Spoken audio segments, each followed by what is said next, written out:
Over in Jigawa State, despite government's intervention in wheat farming, farmers in the state are facing challenges of limited access to subsidized farm inputs.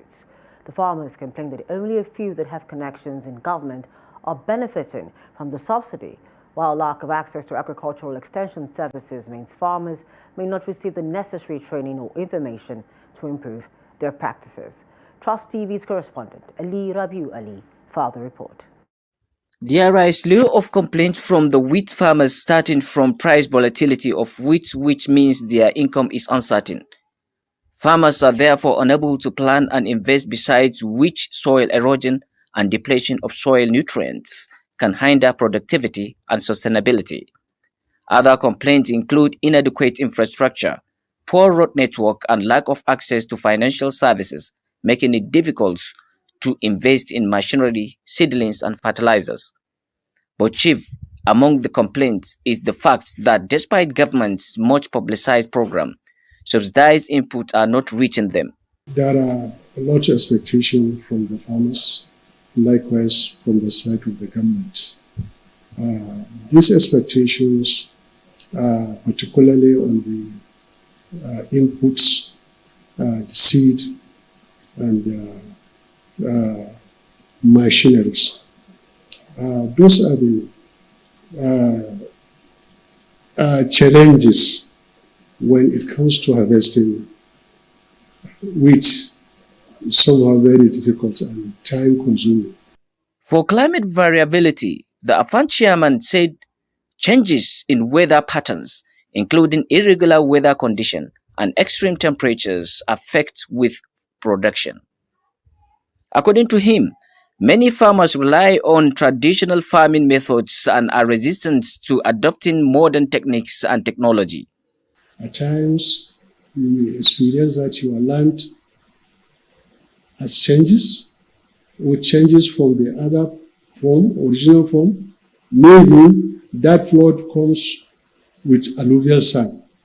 And the nutrient of that soil and the nature of that soil, of course, will change, because the alluvial sand is not as or equal to the loamy sand that you can able to cultivate. A wheat farmer in Warwade Dam, Dutse local government area, Muhammad Sunusi Dutse, who uses modern technology, says government needs to do more for farmers, especially the grassroots farmers who are the real farmers. According to him, most of the interventions of government are not reaching this class of farmers, but are going to who sell the inputs to make profit. This explains that local farmers are not reaching into modern farming, which is why their farm yields are poor. This modern farming, as you can see now, I'm using solar for water pump. But if I told you how much I bought it, a poor village farmer cannot get it. Yeah, it depends. I have two. This is the one that you saw with me right now. I bought it almost 950,000. And I have one of 450,000.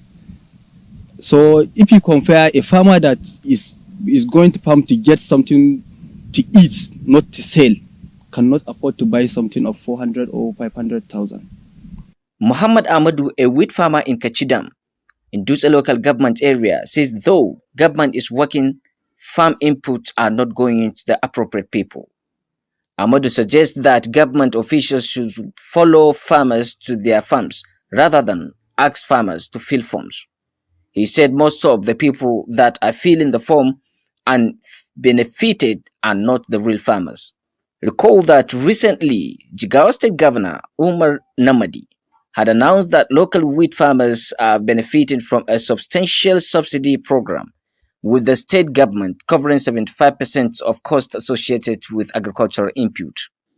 This initiative, according to the governor, aims to enhance wheat production and support from self-sufficiency in Nigeria.